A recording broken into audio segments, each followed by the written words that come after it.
पाकिस्तान के कठपुतली वजीर आजम शहबाज शरीफ आईएमएफ से एक बार फिर भीख मांगेंगे। हम कब तक इस उधार की हुकूमत पर चल और मईशत में जो आज नया मुआशी धमाका, कर्जों का एक नया खतरनाक एशियाई तरक्याती बैंक ने पकड़ी है और धमकी दी है कि तुम्हें चोर भी कहेंगे और तुमसे चोरी का माल वापस भी ले। वो आपकी ऐसी जमहूरियत के ऊपर और ऐसी खिदमत के ऊपर और नवाज शरीफ की ऐसी कामयाबी के ऊपर, और उनसे बातचीत कर रहे हैं कि हमें थोड़ा सा पैसा खर्च करने की इजाज़त दें, हमें थोड़ा रिलीफ देने की इजाज़त दें, क्योंकि अवाम के ऊपर बहुत बुरा वक्त है। ये अगले हफ्ते डावोस इकोनॉमिक गैदरिंग में हम बस मरते जा रहे हैं। कोई चीज में मैं प्रोग्रेस नहीं देख सकता। जीरो, जिल्च, सिफर, नथिंग एल्स। कहाँ लेके जा रहे हैं आप मुल्क को कि अवाम का कितना जूस निकालना है? कभी कोई रिलीफ का भी उनको मौका मिलेगा कि नहीं मिलेगा? आटे की आपने आजकल हालत देख ली है। साथियों, जय हिंद। पाकिस्तान का कटोरा शरीफ यानी कि शहबाज शरीफ एक बार फिर से अपना कटोरा लेकर के आईएमएफ के सामने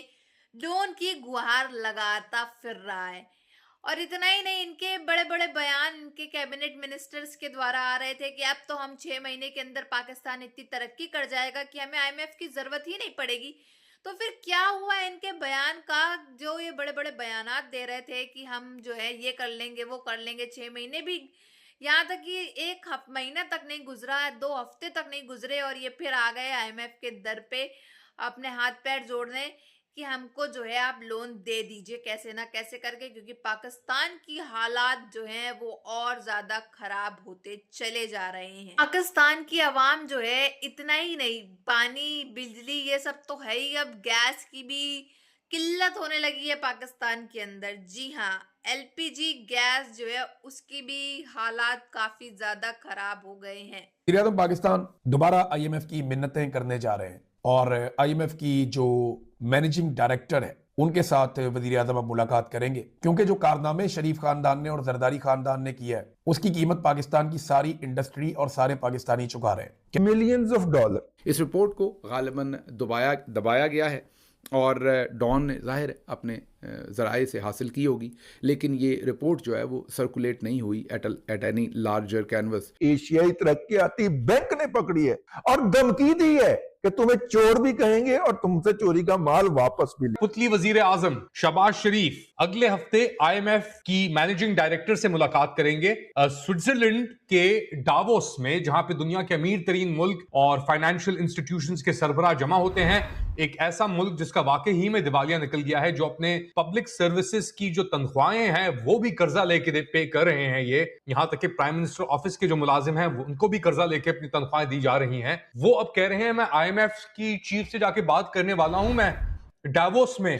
मगर मुल्क का क्या इस वक्त हाल है? 45 से 50% आपकी आबादी जो है वो गुर्बत की सतह। हम बस मरते जा रहे हैं। कोई चीज में मैं प्रोग्रेस नहीं देख सकता। जीरो, जिल्च, सिफर, नथिंग एल्स। रिवर्सिबल, यानी कि अब ये वापस नहीं आ सकता। जो कोलैप्स के अंदर ये घुस चुका है उसके बाद। और दूसरी तरफ बातें हो रही है कि हम सऊदी अरब के साथ तो तुर्की के साथ एक डिफेंस मुआहिदा करने जा रहे हैं। हमारी JF-17 डील्स हो रही हैं, 100 एयरक्राफ्ट, 200, 150 एयरक्राफ्ट। अब हमें कर्जा नहीं लेना पड़ेगा।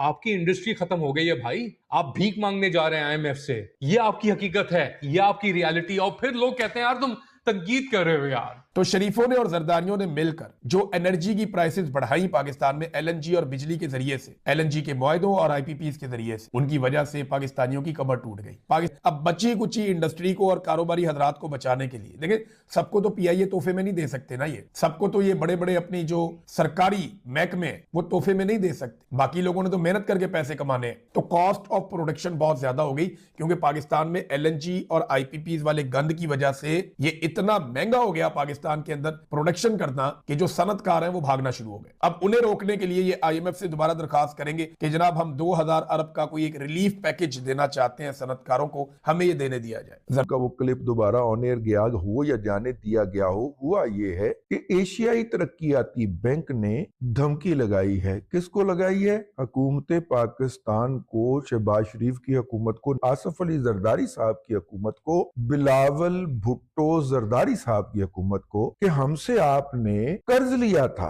Millions of dollar, 200-250 million dollar है, और उसके लिए वो इस काम के लिए लिया था कि आप लोगों को घरों में पानी की सप्लाई का निजाम बनाएंगे।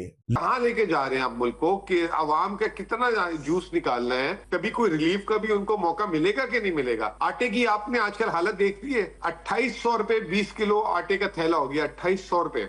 वाह वाह वाह वाह। वो लोगों को फरोख्त करता है। ये वो पानी है जो असूली तौर पे नल के जरिए लोगों के घर जाना चाहिए। और जब आपने ये कमिटमेंट की कि आप नल के जरिए पानी लोगों को तकसीम करने के लिए हमसे पैसे ले रहे हैं, तो फिर उस निजाम पे काम होना चाहिए था। उस निजाम पे काम तो नहीं हो रहा। ये 300 या इतने 100 हाइड्रेंट काम कर रहे हैं, ज्यादा होंगे, मुझे नहीं इल्म, मैंने उस पर ज्यादा नहीं पढ़ा, लेकिन 300 अरब रुपए की ये मईशत है। यानी इससे 300 अरब रुपया चीजें चुनी कि जी ये भी नहीं हुआ, ये भी नहीं हुआ, ये भी नहीं हुआ, और ये भी 8वीं चीज भी नहीं हुई। तो फिर आपने किया क्या है? आधे से ज्यादा पैसे तो आप हमसे ले गए। उन्होंने धमकी दी है कि अगर अगले 2 या 3 हफ्ते के अंदर आपने ये हाइड्रेंट बंद नहीं किए और आपने लोगों को नलों के जरिए, टैंकियों के जरिए, टूटियों के जरिए पानी फराहम करने का सिलसिला शुरू नहीं किया, तो हम अपना अमला भी वापस ले जाएंगे और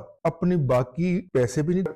जिस मुल्क के पास 17-18 अरब डॉलर जो है वो अकाउंट में पड़े और वो भी उधार के, और हम ये कहें कि देखें मुल्क की मईशत को हमने बचा लिया, पाकिस्तान को दिवालिया होने से बचा लिया। इन अकल के अंधों को ये समझ नहीं आती कि जब इमरान खान की हुकूमत गई थी तो हमारे बैंक्स के अंदर यानी कौमी खजाने में 17 अरब डॉलर थे। उस वक्त ये कहा करते थे, जब इनकी हुकूमत आई है तो ये 17 अरब कम होकर 16 अरब पे चले गए।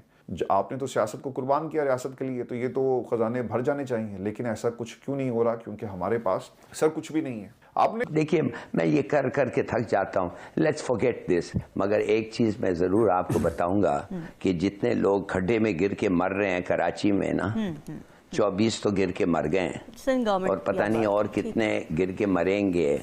और जो रोड्स की इधर हालात हैं और जो लोग कहते हैं, ये क्या अच्छी बात है? 20 स्टंटेड ग्रोथ, माने कि हमारे 1 में से 4 बच्चा जो पैदा हो रहा है, stunted. 40 million children of school going age जा नहीं सकते हैं स्कूल। ऐवान सदर की कवर ली गई और वहां पे सफीरों को बुला के बताया गया कि हम तो वहां पे दूध और शहर की नहरें बहा रहे हैं। ये एशियाई तरक्याती बैंक अंधा हुआ इसको नजर नहीं आता और ये हमारे खिलाफ कैंपेन कर रहा है। क्योंकि अगर एशियाई तरक्याती बैंक जो है अपने इस प्रोजेक्ट में से निकलता है, तो फिर वहां पे जो दीगर प्रोजेक्ट है जो वफाक के फंडेड है, उन प्रोजेक्ट के ऊपर भी तलवार लटक जाएगी। और फिर चीन की हुकूमत जो सिंध के अंदर मुख्तलिफ प्रोजेक्ट कर रही है, वो उसमें से भी निकले। स्पीकिंग ने नहीं पकड़ी या किसी जमात इस्लामी वाले ने नहीं पकड़ी। 2 नंबरी बददयानती किसी मुकामी बंदे ने नहीं पकड़ी। बिलावल भुट्टो जरदारी साहब की 2 नंबरी एशियाई तरक्याती बैंक ने पकड़ी है और धमकी दी है। साथियों, आप जानते हो कि कैसे पाकिस्तान के हालात तो खराब हैं ही, और पाकिस्तान का जो जितना भी ये सब चल रहा है वो सब भगवान के भरोसे ही कहा जाए या फिर इनके अल्लाह के भरोसे ही चल रहा है। क्योंकि इनका कटोरा शरीफ जो है वो जगह जगह जा करके सबसे पैसा तो लूटता ही है, भीख तो मांगता ही है, लेकिन अब फिर से IMF के सामने भीख की गुहार लगा रहा है कि हमें लोन दे दो। पाकिस्तान की हालात काफ़ी ज़्यादा अब ख़राब हो गए हैं और हमें डेवलपमेंट करनी है। वही इनका रोज़ का रोना गाना जो ये हर बार करके ले लेते हैं। एजुकेशन के लिए चाहिए, हॉस्पिटल बनाने हैं, दवाइयाँ नहीं है मुल्क में, रोड्स खराब हैं, बिजली नहीं है, गैस नहीं है, पाइप नहीं है, ये है वो है।